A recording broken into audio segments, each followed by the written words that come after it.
Okay, magandang umaga po sa bawat isa.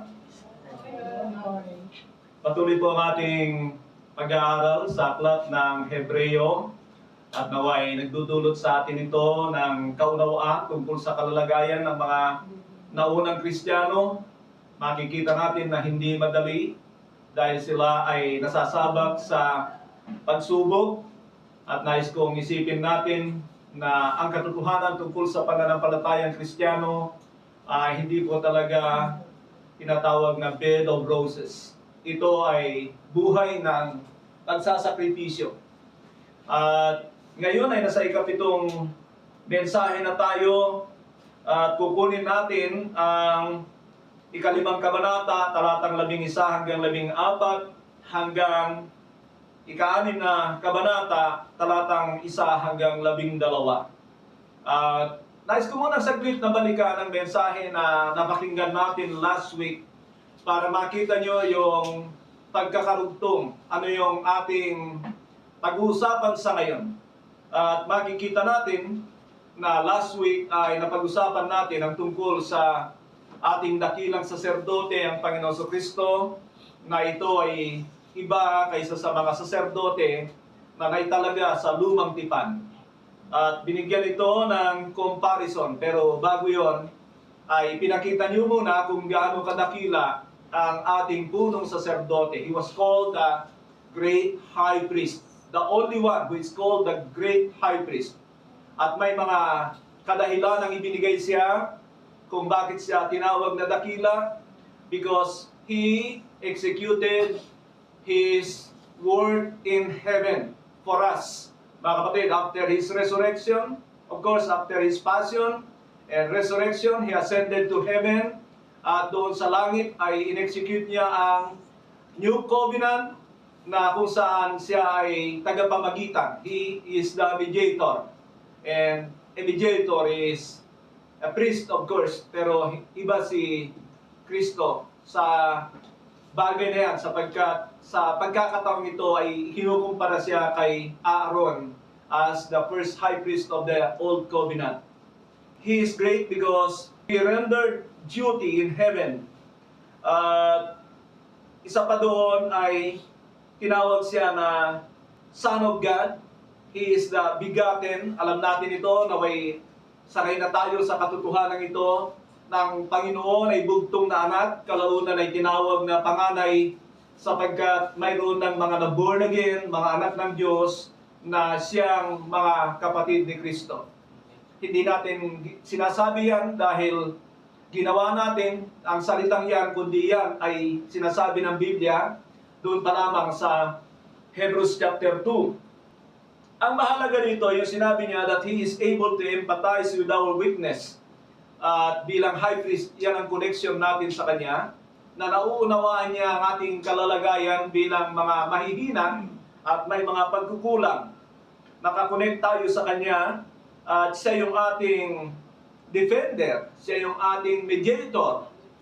And then, later on, He was described by sinless high priest na hindi niya kailangan magsakripisyo o kaya ay magandog para sa kanyang sarili, kundi nagawa niya ng ihandog ang kanyang sarili at ito ay hindi para sa kanya kundi para sa ating lahat. At yan ang dahilan kaya inaadyayahan ang bawat mananampalataya na lumapit sa trono ng biyaya ng Diyos with confidence, sabi niya, for His mercy and grace. Mercy and grace ay dalawang bagay. Isang para sa ating nakaraang pagkukulang sa Diyos at isang para sa ating hinaharap para magtagumpay tayo sa ating mga kahinaan sa mundong ito o sa katawang lupang ito.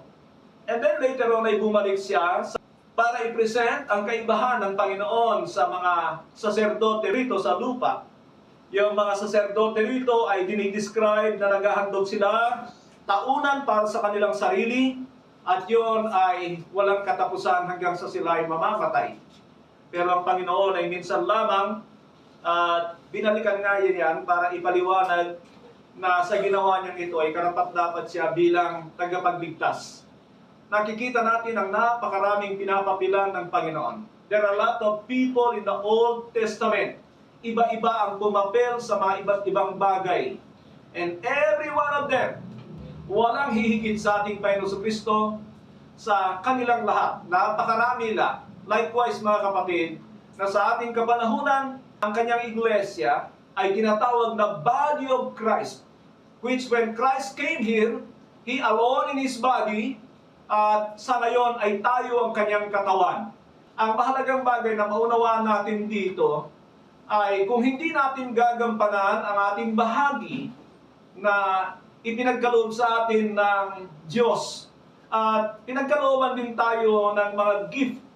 Mahalaga yung born again experience talaga, sapagkat doon ipinagkakaloob ang kanyang banal na Espiritu, at kasama sa banal na Espiritu ang kanyang kaloob sa bawat isa sa atin. Kaya dapat ay tuklasin natin ang ating mga kaloob. Huwag nating pabayaan na wala tayong makita sa atin, because we are all gifted as a part of that body, supernatural body ng Panginoon dito sa lupa ngayon. Kung hindi natin gagampanan ang ating tungkulin bilang kabahagi sa katawang ito, ay mananagot tayo sa Panginoon. Magpapatuloy tayo sa pagkakataong ito. Katulad ng sabi ko, ito ay pampito na mensahe mula sa aklat na ito. At dahil nga sa pagbabago ng tema ng author dito, ay pinutol ko ito, at ang makikita natin mamaya ay pansinin ninyo sa pamamagitan ng ating pagbabasa. So buksan po ninyo ang inyong mga Biblia sa aklat ng Hebreo, Kabanata 5, talatang 11. Tayo po lahat ay tumayo bilang paggalang sa salita ng Diyos nating babasahin. Chapter 5, beginning verse 11. We have much to say about this, but it is hard to make it clear to you because you no longer try to understand. In fact, by this time, you ought to be teachers. You need someone to teach you the elementary truths of God's Word all over again. You need milk, not solid food. Anyone who lives in milk, being still an infant, is not acquainted with the teachings about righteousness. But solid food is for the mature, who by constant use have trained themselves to distinguish good from evil. Chapter 6. Therefore, let us move beyond the elementary teachings about Christ and be taken forward to maturity, not laying again the foundation of repentance from acts that leads to death and faith in God. Instruction about cleansing rites, the laying on of hands, the resurrection of the dead, and eternal judgment. And God permitting, we will do so. It is impossible for those who have once enlightened, who have tested the heavenly gift, who have shared the Holy Spirit, who have tested the goodness of the Word of God and the powers of the coming age, and who have fallen away, to be brought back to repentance. To their loss, they are crucifying the Son of God all over again and subjecting Him to public disgrace. Land that drinks in the rain, often falling on it, and that produces a crop useful to those whom it is farmed, receive the blessing of God. But land that produces thorns and thistles is worthless and is in danger of being cursed. In the end, it will be burned. Even though we speak like this, dear friends, we are conceived of better things in your case, the things that have to do with salvation. God is not unjust. He will not forget your work, the love you have shown Him as you have helped His people and continue to help them. We want each of you to show the same diligence to the very end, so that what you hope for may be fully realized. We do not want you to become lazy, but to imitate those who through faith and patience inherit what has been promised. Purihin po ang Diyos sa pagkabasa ng kanyang mga salita. Tayo po ay makakaupo na. Obserbahan natin ang ating teksto at makikita natin na pagkatapos medyo tumigil sa kanyang pagpapaliwanag tungkol sa pagkasaserdote ng Panginoong Kristo na ikinukumpara kay Melchizedek, ang author ay gusto niyang gawin ang marami pa para sa mga mananampalatayang ito. Kaya lang ay nakikita niya na hindi niya magagawa, at ang kadahilanan ay ang kanilang hindi na pagkaunawa sa mga bagay na kanyang sasabihin. At pagkatapos diyan ay nagbigay siya ng pangatlong babala. Third warning na po ito. Sa aklat na ito ng Hebrews ay meron tayong 8 warnings. 8 warnings. At ito ay pangatlo sa kanila. Sa bahaging ito ng sinasabi ng author ay merong 5 bagay na mapag-uusapan. Nais ko ibigay ito sa inyo. Pansinin po ninyo ito. Tatawagin ko itong the urgent call to live out our learnings.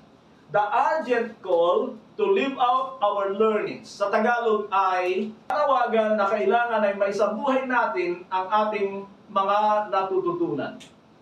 Now, number 1 ay sa chapter 5, 11 to 14. Makikita natin dyan that the servant of God, the author, is unhappy for not growing spiritually. Unhappy for not growing spiritually. Pangalawa, sa chapter 6, verse 1 to 3, an urge to move forward. Urge to move forward. Chapter 6, 4 to 6, warning for falling away. Warning for falling away. Chapter 6, 7 to 8. The anger of God for the barren. The anger of God for the barren. Yung hindi pamumunga. And chapter 6, verse 9 to 12 is encouragement and advices. Encouragements and advices. So, punta tayo dito sa unang-una mga kapatid na tinatawag kong unhappy for not growing spiritually. Basahin ko muli yung sinabi niya. We have much to say about this, but it is hard to make it clear to you because you no longer try to understand. In fact, though by this time you ought to be teachers, you need someone to teach you the elementary truths of God's Word all over again. You need milk, not solid food. Anyone who lives in milk, being still infant, is not acquainted with the teachings about righteousness, but solid food is for the mature, who by constant use have trained themselves to distinguish good from evil.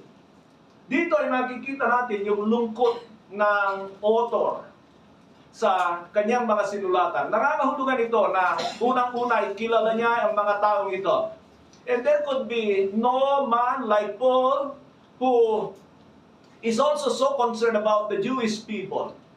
Every time na si Pablo ay pupunta sa isang lugar, ay lagi niyang gustong unahin ang mga Hudyo bago pa ang mga Hentil. Pero karamihan sa mga Hudyo ay nire-reject siya. Pero marami rin ay sumampalataya kay Apostol Pablo. That's why I conclude na si Pablo sumulat sa aklat ng Hebreo sapagkat hindi naman maaaring si Pedro marahil ito, mga kapatid, dahil kung titingnan natin ay palalakbay siya na nakakarating sa Italy. But anyway, ito nga yung sinasabi ko sa inyo na sabi niya, marami pa sana akong gustong sabihin sa inyo. Kaya lang, paano ko ito gagawin? Mukhang hindi na kayo nakikinig. Hindi nyo na nais pang pakinggan ang mga sasabihin ko. Naniniwala ako na ang damdaming ito ng totoong mga ngaral ng Diyos ay damdamin ng Diyos sa atin. Nakukuha ba ninyo? Na hindi niya sariling pakiramdam ito sa kanila. It is that he felt the heart of God. God wants us to grow. The Bible tells us to grow in our faith. At alam natin na ang mga totoong mananampalataya at tagapangaral ng salita ng Diyos ay gusto niyang lumago ang bawat isang mananampalataya sa kanilang espiritual na kalalagayan. Alam niyo, there are a lot of churches today whose concern is when their members grow in the knowledge or in faith. Yan ay problema ng marami. Maalala nyo, may mga grupo rito sa Pilipinas na hindi pinagbabasa ng Biblia ang kanilang mga miyembro. Why? Because when you read the Bible, I believe na ang Holy Spirit ay natutuwa sa iyo. But there are leaders ng relihiyon na hindi natutuwa pag ang member nila nagbasa ng Biblia because possibly they will be questioned later on o kaya ay marami silang magiging katanungan sa kanila at maraming matutuklasan ang tao pag ganyan. Natutuwa ako sapagkat mula nung ako'y naging pastor, I always require people to read their Bible from Genesis to Revelation. At nawa po, sa inyo ngayon dito ay mayroon na nakabasa ng kahit 10 ng kanilang Biblia. And that is because I want you to grow by yourself. At kung meron kayong matuklasan na hindi pinapakita sa akin ng Panginoon, I wish na kayo ay magpakapagpakita sa akin ng mga bagay na ganyan. Alam nyo, nakikita nyo kapag kayo ay aking tinuturuan na I allow you to ask questions, any questions that you could raise when I teach. And I even give time para sa mga bagay na yan sapagkat yan ay importante. Why? Because my concern of you is that you will grow spiritually. Yan ang concern ko sa inyo. Na kayo mismo ay darating sa panahon na hindi na kayo sinusubuan sa inyong pananampalataya, sa salita ng Diyos. Yan ang concern ko sa inyo. That you will become mature in your faith. A baby is hard to care of. Napakahirap mangalaga ng baby, lalo na kung ito ay hindi na talaga totoong baby. Naniniwala ba kayo? Ang hirap ng alaga na nag-iisip na siya ay mature na, pero kung titignan mo ay mature pa. And so itong author dito ay makikita nyo how he would like to teach them a lot of things about things na medyo hindi gaanong hayagan sa Biblia. It talks about Melchizedek and Jesus Christ, yung comparison nila. And still there are a lot of question about that, mga kapatid. Pero sabi ni ng sumulat o kaya ng author, paano ko sasabihin ito sa inyo? Dahil ayaw niyang makinig. You no longer try to understand. And that is a problem, mga kapatid. Tumingin kayo rito. Ang problema ng ganyang mga Kristiyano is not their ears. Ang problema ng ganyang mga Kristiyano ay ang kanilang mga puso. When you close your heart to understanding and knowledge, you will start not to learn. You are going to die spiritually. At ito yung unti-unting nangyayari sa mga tagapakinig na ito, na dahil ayaw na nila na makinig pa ng mga katotohanan, ay hindi niya na kailangan i-explain ito sa kanila. Ito, alam niyo itong tungkol kay Melchizedek at sa Panginoong Jesucristo, they are in the Bible. They are very basic. Pero ang author ay nalulungkot na hindi niya na maipaliwanag ito sa kanila marahil kung nadagdagan pa ang kaalaman natin tungkol kay Melchizedek, because still today marami pa rin question tungkol sa kanila in connection with the Lord Jesus Christ. There are a lot of people who thinks that Melchizedek is the Lord Jesus Christ. No, it's not. Ang nakikita ko rito ay Melchizedek, though ito'y pag-uusapan pa natin sa mga susunod na chapters, nangangahulugan na medyo binigyan ito ng pagkakataon, pero sasabihin ko sa inyo na si Melchizedek ay hindi siya ang Panginoon Jesucristo. It is that na hindi matrace ang kanyang mga magulang at walang record ang kanyang kamatayan o kapanganakan. At yun ang ginagamit para ipakita na there is a similarity between the Lord Jesus Christ and Melchizedek, but it doesn't mean na siya ay walang magulang. It is that there was no record. So marahil mga kapatid, because during that time, kung titignan ninyo, ang Genesis chapter 14, diyan lumabas si Melchizedek, and he was known to be a greater than Abraham, because Abraham gave his thanks to him. Yun ang record yata na makikita natin mamaya. Anyway, ayokong lagpasan yung bagay na yan, na ipinapakita sa akin, na kung ikaw pala ay nagbibigay ng ikapo sa isang tao, ay kinikilala mo kanyang higit na pagkadakila para sa iyo. And in Christ, we are all brothers and sisters. Kaya inalis din yan. Because even Christ is our brother and sister, na hindi niya ginalagay ang kanyang sarili bilang dakila, but rather na siya ay kapatid natin, partner natin pagdating sa gawain. And we are like that as a body of Christ. Nakukuha ba niba? Nakukuha niba, mga kapatid? As a body of Christ, ay hindi talaga kailangan nyo ito. I'm no greater than you. We are all have weakness. We are brothers in Christ. Pero, meron kayong papel. Meron akong pinapapilan. We are gifted of other things. I am gifted passively of another thing. At yun ang sinasabi rito. Nababanggit ko lang yan para maunawaan natin na isa sa mga dahilan kaya nag-iikapo yung mga nasa all is that because they accepted that those men are greater than them.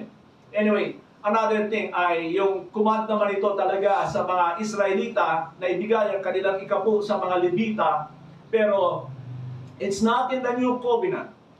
Dahil ang Ama ay Ama natin. We are not paying tax to Him. Nakukuha ba ninyo? Amen.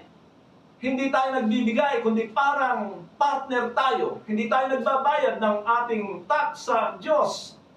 Because He is our Father. At yan ay isa sa malaking kaibahan ng ating ginagawa sa New Covenant. Now, sinabi niya, it is hard to make clear to you because you no longer try to understand. The root of their problem is deaf heart. Hindi tenga. It is the heart na ayaw ng lumago sa kaalaman. And kailangan natin tingnan ang ating mga sarili dito, mga kapatid. Are we eager to grow in the knowledge and understanding about God? Sa mundong ito, habang tayo ay nandirito, I believe dahil sa nangyari sa tao, sa pagpasok ng kasalanan, ay meron tayong hindrances sa kaunawaan, and so we need to grow in the grace and in the knowledge of the Lord Jesus Christ. Are you there? Amen. So, kailangan ay hindi tayo tumitigil. And encourage ko rin kayo katulad nitong author na ito na kailangan yung laging tingnan ang inyong mga sarili kung kayo ba'y lumalago o hindi. Baka kaya tayo ay nasa church, nakikinig tayo, and then wala na palang nadadagdag sa atin. Alam niyo, there are a lot of people I observe na ganon. Na kahit anong sasabihin mo dahil may problema sila hindi sa tenga kundi sa kanilang mga puso, ay wala ka nang may dadagdag sa kanila. I see some people like that. Parang hindi nagbabago ang kanilang kalalagayang spiritual, they're not growing. And yan ay nakakalungkot na katulad ng ipinapakita ng author dito. God is unhappy. That is the heart of God in this author. God is not happy with our infancy. Yung pananatili nating sanggol ay hindi nakakatuwa kay God. Just imagine kung meron ka anak na halimbawa 18 years old pagkatapos ay hindi mo mapabayaan. He cannot realize what is right and wrong. Ano ang mali, ano ang tama. And one of the problems of not growing, mga kapatid, ay talagang yung hindi pagkaalis sa kasalanan. Alam ba ninyo? Yan ang sinasabi niya rito na later on ay makikita natin na dahilan kaya hindi sila lumalago. Mahirap silang paniwalaan dahil may problema sila sa kanilang mga puso. They are not interested of what God is saying to them. Alam nyo, last Sunday sa Quirino ay nabanggit ko yung 1 Thessalonians chapter 2 verse 13 na sabi ni Apostol Pablo sa mga taga-Thessalonica, nagpapasalamat ako sa inyo sapagkat ang mga salitang sinasabi ko sa inyo ay tinuturing ninyong salita ng Diyos.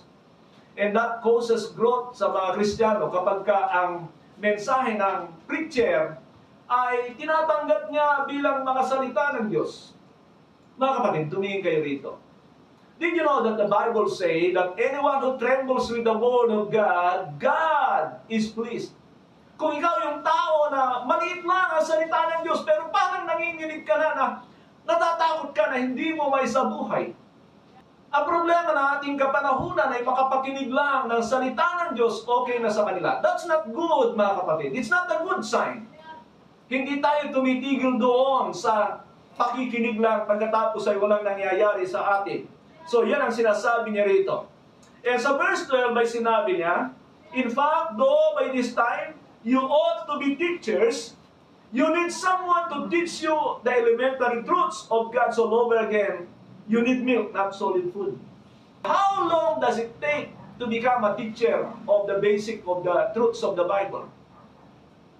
Alam niyo kung kayo ay pala aral, makikita niyo na hindi kailangan napakatagal. Hindi ko alam kung paano. Wala naman siguro sa atin dito ay abnormal sa kaisipan. Hindi ko alam, mga kapatid.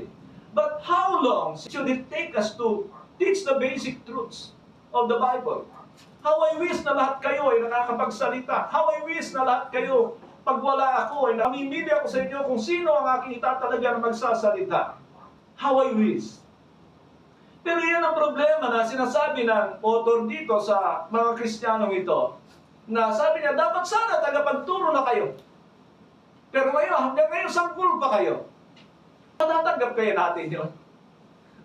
Hindi ba napakabigat nun? And that's not a word from your pastor. That is a word from the author of the book of Hebrews. Na the same thing, palagay ko, kung parehong espiritu ang nasa sa amin, ayun din ang damdamin ko sa mga Kristiyano na hindi lumalago. Sabi ko nga po mga kapatid, sa aming mga seminar, talagang tinatry ko na lahat ito ay isang araw, ipanunuorin ko na lang ang mga Kristiyano. I remember na nagkaroon ng seminar sa Santa Rosa, at ang ginawa ko, hindi ko talaga pinuntahan. It's not that I don't want to teach. I want them to teach. At doon ay nakita ko yung tuwa nila sapagkat sa totoo lang ay sobrang na pala yung tagapagsalita. There are a lot of capable preachers, mga kapatid, pero siyempre titignan ko rin. You can always talk things, pero katulad nung sinabi ko sa inyo kanina na yung mga pagsasalita sa mga seminar is not a preaching. It is a teaching, showing the people the difference of what we are doing today kaysa nung mga ginagawa natin nung araw na maraming kamalian. And many people doesn't admit that. That's why kailangan nila ng exposition tungkol sa mga katotohanan ito. So, it can be that you can go to church na after 10 years ay hindi ka pa nakakapagturo. Malala niyo ba ang sabi ng Panginoon sa mga alagad? How long shall I stay with you? How long shall I put up with you? Na maging ang Panginoon.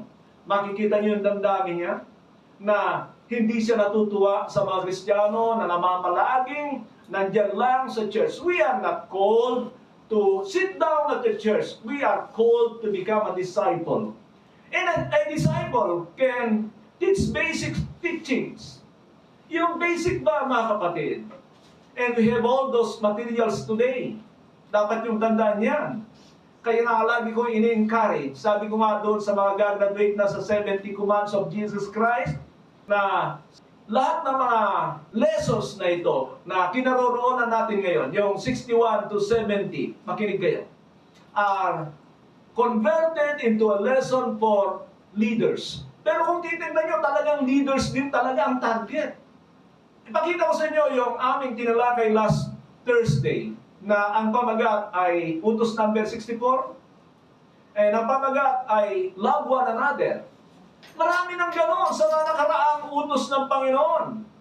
Love the Lord your God, love your fellow man as you love yourself is a command. Pero dito sa pagkakataong ito na nandoon sa chapter 13 ng John ay ang tinuturo ng Panginoon ay para sa mga leader ng iglesia. How the workers should love one another. They are workers already. Ano ang punto ko diyan? Na kailangan ay dumating tayo sa punto na maging manggagawa tayo.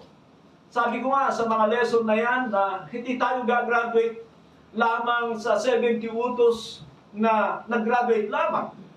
We are not after our certificates, after diplomas. Hindi ganoon ang tunay na sa Panginoon. We are not running after those credits.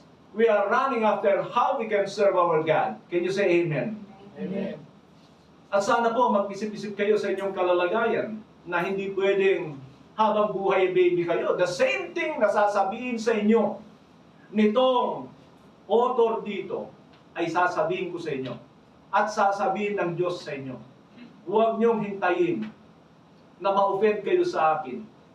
Because as of now, when I preach this, you should have been offended. Sabi ko nga, kailangan ay, pag tinatamaan kayo ng salita ng Diyos, ay makita niyo ito na correction ng Ama sa atin. And a good father corrects his children. And a good pastor corrects the church. Pagsasabihan niya talaga, tamaan ka na, sapagkat, alam mo, maraming tao takot na takot tamaan sa salita ng Diyos. Hindi nila alam na yan talaga ang problema natin, ang kakulangan sa Diyos. We fall short of the glory of God. And without the Word of God, alam niyo, kung hindi na-expose ang kakulangan ng tao sa church, nangangahulugan yan na may problema sa mensahe. God is not meeting the need of His people. Makinig kayo rito. Ang magulang na magaling, pagdating sa pagkain ng mga anak, pinag-iisipan niya hindi lang yung mabusog ng mga anak at magustuhan nila ang pagkain. Ang iniisip ng magulang is how they could be nourished from their food. Can you say amen, mga magulang? Amen. Nag-iisip kayo. Hindi ba? Pagka laging Jollibee, lagi ka na lang manok. Mamaya anak, lilipad ka na. Di ba? Anak, bakit laging karne? Bakit laging gusto mo prito? Why? Kasi hindi maganda. That's the reason. Hindi mo ba mahal ang anak mo dahil sinasabihan mo na hindi pwedeng puro ganon ang kanilang pagkain? No, you love the children. And so likewise, pagdating sa iglesia, mga kapatid, first of all, it is God who will give us the right food para sa ating spiritual nourishment so that we can live that stage of being a baby. Kasunod na lang ang isang preacher na sumusunod din sa Diyos. Minimit niya ang pangangailangan ng mananampalataya. Ang salita ng Diyos ay iba't iba ang representation nito. There are for food, meal, dessert, like honey, ano pa? A lot of things. Kompleto yan. Para sa maturity ng mga mananampalataya. Have you noticed it before? Kung hindi nyo alam yan, pumunta kayo doon sa importance of the Word of God. Nandoon ang 18 symbols or 14 or 16 symbols of the Word of God na in-explain ko yung mga gamit nila para sa mananampalataya. Now, mga kapatid, nag-expect ang totoong lingkod ng Diyos sa destinasyon na tama ng mga mananampalataya. That you can become a teacher of the basic principles of the Bible. Lalo na sa mga batas ni Kristo. Dapat ay hindi magtagal para malaman natin yan. Sabi niya sa verse 14, "But solid food is for the mature, who by constant use have trained themselves to distinguish good from evil." Now, makikita natin dito na ang baby hindi niya alam ang tama at mali. Pero pag mature ka na, isa sa mga tanda na ikaw ay mature, ay nasasabi mo na ang no to ungodliness. Hindi tama yan. Have you ever heard that phrase? Hindi tama yan. Hindi yan maganda. Alam niyo, yung mga salitang yan ay ayaw mapakinggan ng marami at ayaw sabihin ng marami. Pero yan ang mga katotohanan na nagpapakita na tayo nagmamature kapag hindi na lamang natin papakinggan yung mga salitang yan, kundi sinasabi natin sa iba, pero first of all, sa ating sarili.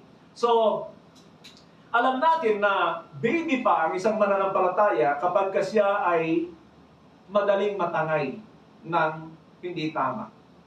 Mga kapatid, alam niyo, napakadaling tumangay sa maraming Kristiyano sa mali.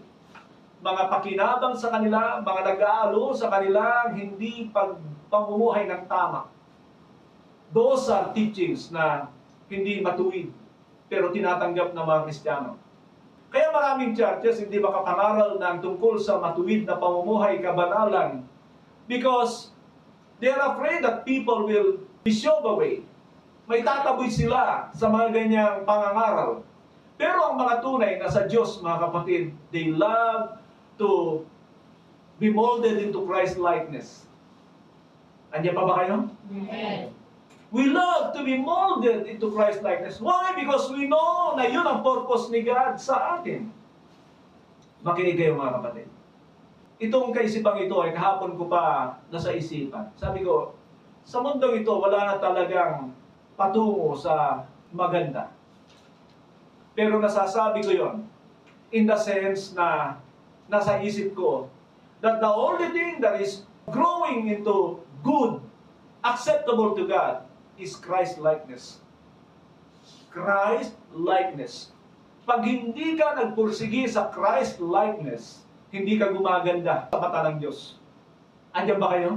Amen. Kaya yung goal na yan, ang targetin natin. At yan ang target talaga ng church natin. Growing to Christ-likeness. Pag hindi ka nag-grow dyan sa Christ-likeness, meaning nag-deteriorate ka, mga kapatid, however good in the sight of man ang kalalagayan mo. Pinagpapala ka sa material, maganda ang kabuhayan mo, well, you have a good work, career, and income. But if you are growing into Christ-likeness, wala rin yan. Tayo ay nasa dulo ng kapanahunan. We have been in the last days, beginning the times of Christ. I repeat that once again. And we are in the times of birth pains. Ano po ang ibig sabihin yan? Pag hindi tayo nagpupursige sa Christ-likeness, Huwag kayong magugulat. Mga kapatid, napakaiksi ng buhay natin sa mundo ito. One day, pag tayo na disgrasya, nangyayari yun kung tayo hindi nagpupursige sa Christ-likeness. That's the only way we can have confidence. 1 John 4:17. Confidence na humarap sa Diyos is that we are pursuing Christ-likeness. Punta tayo dito sa pangalawa, sa chapter 6 verse 1 to 12. Pero sa number 2 point is in chapter 6, 1 to 3. Exhortation to move forward. Exhortation to move forward. Sabi ng author sa kanila, therefore, let us move beyond the elementary teachings about Christ and be taken forward to maturity. Sabi natin, maturity. Sabay-sabay, maturity. Maturity. Not laying again the foundation of repentance from acts that leads to death and faith in God, instruction about cleansing rites, the laying on of hands, the resurrection of the dead, and eternal judgment, and God permitting, we will do so. Mga kapatid, pansinin niyo ito . Sa tingin ko, matutuwa kayo. Bakit, Pastor? Alam ba ninyo na yung sinasabi niya rito ay yung ginagawa natin sa ating first seminar para sa mga baguhang mananampalataya. Sa mga hindi pa nabuborn again, ito yung BR natin. Makinig kayo. Yung apat na tinukoy niya, let us go beyond the elementary teachings about Christ and be taken forward to maturity. Not laying again the foundation of repentance from acts that leads to death, of faith in God, instruction about cleansing rites, the laying on of hands. Yang apat na yan. Yan yung BR natin. I-explain ko ng konti ito sa inyo. Alam ba ninyo, na sa mga Hudyo, ang unang tawag sa kanila ay magsisi. And then believe in Christ. Pero kung titingnan nyo sa panahon ng mga apostol, ay nangangaral sila ng Ebanghelyo at ang panawagan ay magsisi at magpabautismo. Makikita natin na sa mga Hudyo, ang arrangement ay repent, believe, be baptized, receive the Holy Spirit. Yan ang arrangement sa kanila. And these are the Jewish people, remember. Pero, sa panahon ng mga apostol is believe in the gospel, repent from your sins, be baptized, and receive the Holy Spirit. Yun yung BR natin. Kaya sabi ko sa inyo, matutuwa kayo rito because during the first day, ito ang binibigay natin sa mga mananampalataya. So sabi niya, iwanan niyo na yan. Now, maiiwanan lang yan ng isang mananampalataya kung siya'y tatanggap o tumanggap ng Espiritu ng Diyos. Pero, hindi ko sinasabi na hindi born again itong mga nandirito sa sinulatan ng author dito. Pero ang bigat talaga at hindi mangyayari na mag-grow ng tama ang isang mananampalataya pag wala talagang tinanggap na banal na Espiritu. Na ito nga mga tumanggap ng banal na Espiritu na born again talaga sila, ay kailangan pa rin silang sabihan ng ganito. So, ipinapakita ko lang sa inyo na those are the very basic teachings yung ating ginagawa sa ating seminar na ang tunay na kapanganakan muli. Punta tayo kaagad dito sa ating pangatlo. Warning for falling away. Babala sa mga pagtalikod. Pero bago yun mga kapatid, gusto ko munang malaman ninyo na katulad ng sabi ko, yan ay kung ikaw ay tumanggap ng Espiritu ng Diyos. Sapagkat itong warning na ito ay napakabigat. Sabi niya sa 4 to 6, it is impossible for those who have once been enlightened, who have tasted the heavenly gift, who have shared the Holy Spirit, who have tasted the goodness of God's Word and the powers of the coming age, and who have fallen away, to be brought back to repentance. To their loss, they are crucifying the Son of God all over again, subjecting Him to public disgrace. Unang-una mga kapatid, ang binibigyan ng babala rito ay yung mga nakatikim na mga binabanggit dito. Now, ang tanong ko sa iyo, kayo ba ay nakaranas na ng mga binabanggit dito na katulad ng has been enlightened? Nabuksan ang kanyang mata sa katotohanan. naranasan ang kaloob ng langit, heavenly gift, who have shared the Holy Spirit. Nagtataglay ka ba ng Espiritu ng Diyos? Who have tasted the goodness of the Word of God. Naranasan mo ba ang kabutihan ng salita ng Diyos? Are you being exalted, exhorted with the Word of God when you read it? Yan ang sinasabi niya rito. So tingnan nyo yung apat na yan. Ang tanong ko, naranasan na ba ninyo yan? O nararanasan ba ninyo yan? Kung hindi, you are still infant. Para sa iyo yung rebuke sa nakalipas. Na sinasabihan, oy, lumago ka naman. Huwag ka na natiling baby. Pero warning naman ito sa mga umaangkin na sila'y mature, malago sa Panginoon. Na kung naranasan nyo ito, so there are 4 things na ipinapakita rito. Enlightened, ano ibig sabihin nun? Naliwanagan. At I think sa 26, 17, 18 ng Book of Acts, yung sinabi ng Panginoon kay Pablo na isusugo kita sa mga hentil para buksan ang kanilang mga mata, ililipat sila mula sa kadiliman tungo sa kaliwanagan. Now, ano ibig na sabihin?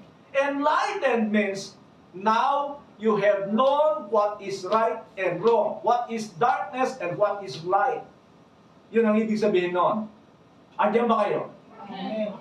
Pag nalaman mo yan, naranasan mo yan, ito ang warning para sa iyo. Pangalawa, sabi niya, who have tasted the heavenly gift. Gift of life, gift of joy, gift of something that you can serve God. Gift of the Holy Spirit. You know that you are gifted. Inaangkin mo ba yan? Wala nang sumasagot. Inaangkin mo ba na ikaw ay may gift? And what gift is that? Alam mo ba kung anong gift mo? Are you using it? Mga kapatid, kung hindi nyo alam, punta nyo ko, kung sabihin nyo ko, sasabihin ko sa inyo. But the only thing na sasabihin ko sa inyo ngayon, dahil alam ko mahihiya kayong pumunta sa akin. Sana huwag kayong mahihiya pumunta sa akin. Asora nung gift ko. Actually, ibabalik ko rin naman sa inyo eh. Tatanungin ko, ano sa tingin mo? Now, kung sasabihin mo sa akin wala, dadalhin kita sa 1 Corinthians 14, 1. O, hindi nyo alam yun. So, ano yun sa 1 Corinthians chapter 14, 1? Baka nasain ninyo na kayo'y makapagpahayag ng salita ng Diyos. It is your desire, supposed to be. But anyway, mga kapatid, whatever gift na nais nyo mula sa banal na Espiritu, you can ask the Lord na ipakita sa inyo.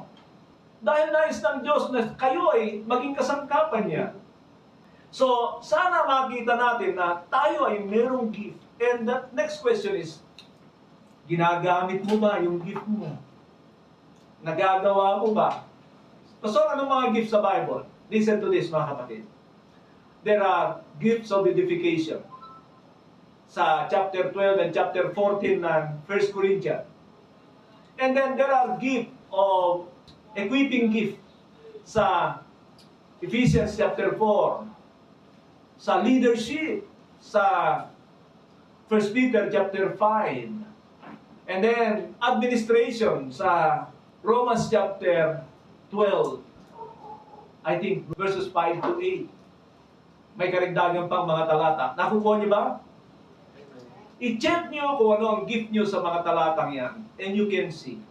Mga kapatid, kayo ang hahatol sa inyong sarili. Then if you are gifted, claiming to be gifted by the Holy Spirit, dapat namimit nyo. Pero kung hindi nyo alam, pumunta kayo sa akin, sasabihin ko sa inyo, kilala ko kayo, eh dapat matuwa kayo. Why? That means that when you are gifted with something, the Holy Spirit is in you. Iba yung talento. You know what is talent and what is gift from the Holy Spirit. Talent is something that we attain when we are in this world. And there are a lot of talents that are being used in the church na hindi naman talaga gift ng banal na Espiritu. Something that glorifies God, meet the need of the church.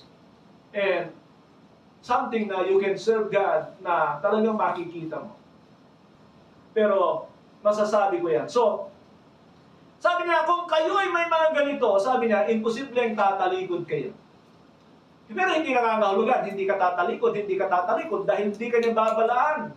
Ang ibig niya sabihin ay, mahirap mapatalikod ang mga ganito. And that is the truth about these experiences na ibinibigay sa atin ng Banal na Espiritu. Mahirap ka talagang lumayo sa Panginoon. I don't know. Makita niyo ang mga alagad? Nangamatay sila sa paglilingkod sa Diyos. Why? Because they have these experiences. Meron sila nito. Hindi sila basta-basta tatalikod. Pero kung ikaw, Kristiyano ka, konting problema, plano mo nang tumalikod, plano mo nang, iniisip mo, oy, may problema kang malaki. Say amen. Amen. Parang napakasimple, no? Pero masakit na katotohanan. We are being enlightened na ganun pala yun. Sabi ko, pag yan ay na-born again, ang problema ng maraming Kristiyano sa ating kapanahunan, hindi talaga na-born again eh. Dahil kung na-born again yan, talagang uudyo ka niya ng Banal na Espiritu para lumago. Yan ang unang-unang tatrabahuin ng Banal na Espiritu sa lumago sa kaalaman sa Diyos. Because you will never serve God unless you know Him well.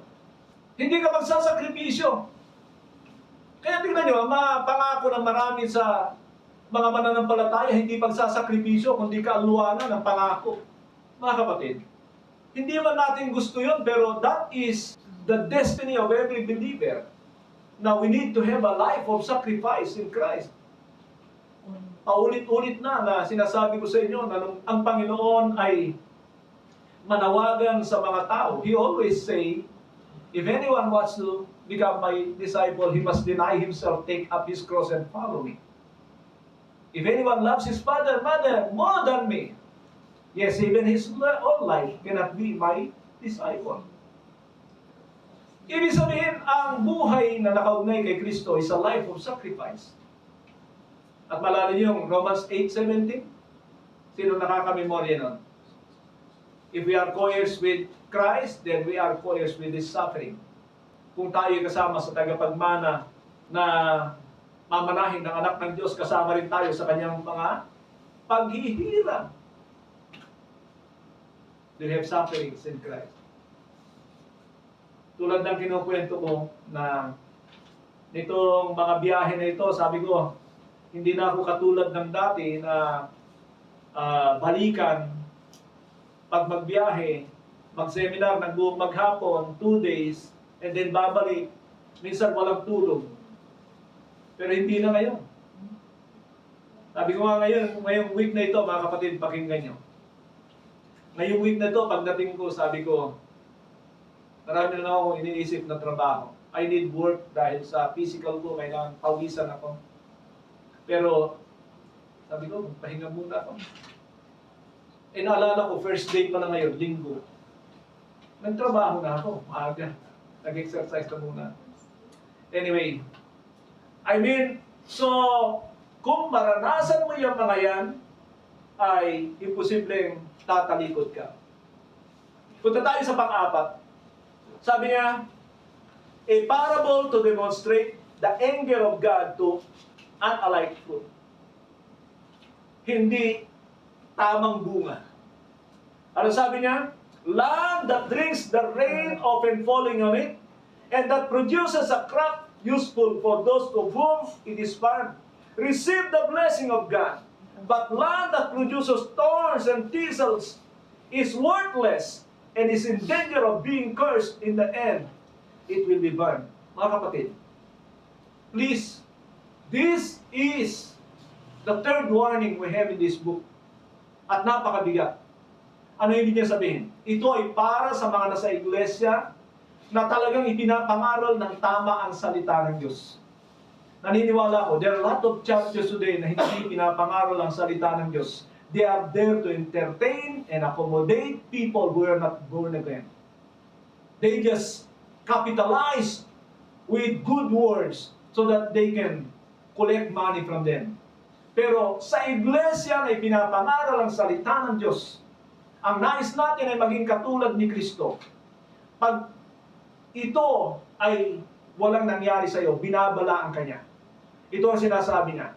Nagbigay siya ng 2 uri ng lupain. lupain na parehong nauulanan.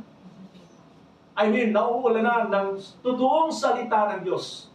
Pag ang bunga niyan, para mapagkakilanlan, ay sa ikaluluwalhati ng Diyos, pagpapalain niya ng Diyos. Kaya ang tanong ay, ikaw ba ay nakikitaan ng pagbabago at mga pamumuhay na kalugod-lugod sa Diyos? Yun ang tanong dito. So, another type of land ay yung lupain na nakakaranas ng ulan. Salita ng Diyos. Pero ang tumutubo ay tinik at mga dawag ay susumpain.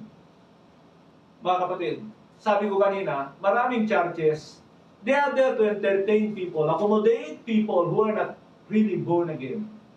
And so they make it as a club. Parang club na gawain, talagang pasasahin nila ang mga tao and not preaching the Word of God that will lead them to Christ-likeness. Pero sabi ko sa atin, pag hindi ka nagayos, nanganganib ka. At malala ko rito yung babala, yung ginawa ng Panginoon sa Israel. Sa chapter 5 ng Isaiah, Israel was considered a vineyard of the Lord. And ang Diyos ay inaalagaan nito. Do you know that? Na inaalagaan tayo ng Diyos? Ako, naniniwala ako, inaalagaan ako ng Diyos, kaya wala akong pangamba. Ano man ang buhay ko. Naniniwala ako na under ako ng protection ni God. That is what God is saying to Israel. I-check nyo ito mga kapatid, Isaiah chapter 5. Makikita nyo diyan na sinasabi ng Panginoon sa Israel na nilagyan pa ito ng tower para babantayan nito, nilagyan ito ng bakod para maproteksyonan nito. At kung ano-ano ay ginawa ng Panginoon. Pero, nung maghanap ang Diyos ng bunga sa kanila, walang nakita na tamang bunga. But only thorns and thistles. At nagalit ang Diyos sa kanila. Sila ay ipinadala sa pagkabiyan na naman. Ano ang sinasabi ko diyan? It is a warning for us. Mga kapatid, marami nagsasabi, hindi raw ito mga totoong born again. No, they're not born again. Anong klaseng pag-unawa sa Bible yan? These are Christians. They are Jewish Christians. Born again talaga sila. So yung tendency ng hindi pamumunga at pagtalikod sa Diyos ay totoo. Realidad sila ng buhay natin kung hindi natin isasabuhay ang ating mga napapakinggan. Then lastly, mga kapatid, dito sa verses 9 to 12, sabi niya, this is encouragement and advice. Even though we speak like this, dear friends, we are convinced of better things in your case. The things that have to do with salvation. God is not unjust. He will not forget your work and the love you have shown Him as you have helped His people and continue to help them. We want each of you to show the same diligence to the very end, so that what you hope for may be fully realized. We do not want you to become lazy, but to imitate those who through faith and patience inherit what has been promised. Mga kapatid, alam nyo, ang Diyos laging nagbibigay ng how to make it up. Paano mo iayos? Look at the words of Christ in the book of Revelation 2 and 3. Lagi niyang ine-exhort, inaalo yung kanyang mga nire-rebuke doon. Lagi niyang binibigyan ng pagkakataon. This is God. May mga nagsasabi na pag hindi raw natin pinaniwalaan ang once saved, always saved, ay laging nawawala ang ating kaligtasan. Silang nagsasabi nun. Hindi natin sinasabi yun na ganun katindi ang Diyos na kapag ka nagkasala ka ng konti, ay agad kanyang tinatakwil. No, that's not God. Kaya nga siya tinatawag na long suffering. Mahaba ang kanyang pagtsatsaga sa atin. Hindi yung pagka nagkasala ka, kailangan mo na namang maligtas. Ano ba naman mga klaseng tao ito? Hindi yata nagbabasa ng Bible. Pero hindi nangangahulugan na hindi mag-end yung patience ni God. At ang mahirap pag nag-end na yung patience ni God, wala ka nang magagawa. Ganun katindi ang pagtsatsaga ng Panginoon. But He always give chances. And likewise mga kapatid, doon sa mga nagtuturo, nangangaral sa inyo, when you teach the Word of God, you can rebuke, you can reprove, you can correct. But the last thing is always give a chance a hope for the people. At kung papansinin nyo, pag nangangaral ako, I rebuke, I correct, lahat ginagawa ko, but always give hope to you. Sinasabihan ko kayo, may pag-asa kayo. And the only way for you to be straightened, to get back into right path, mga kapatid, ay magsisi ka. Iayos mo ang iyong buhay. Because that is not what God intends for you. To be damned at the end. Meaning, mapahamak ka. No. That's not what pleases God. What pleases God is when we learn to hear the truth at tayo ay manunumbalik sa Kanya, magayos tayo. Kaya, nasabihin ko sa inyo, umayos ka lang. Ang Diyos natin ay mabuting Ama. Amen? Amen. Palakpakan natin ang ating Diyos na. Let's bow our heads and close our eyes.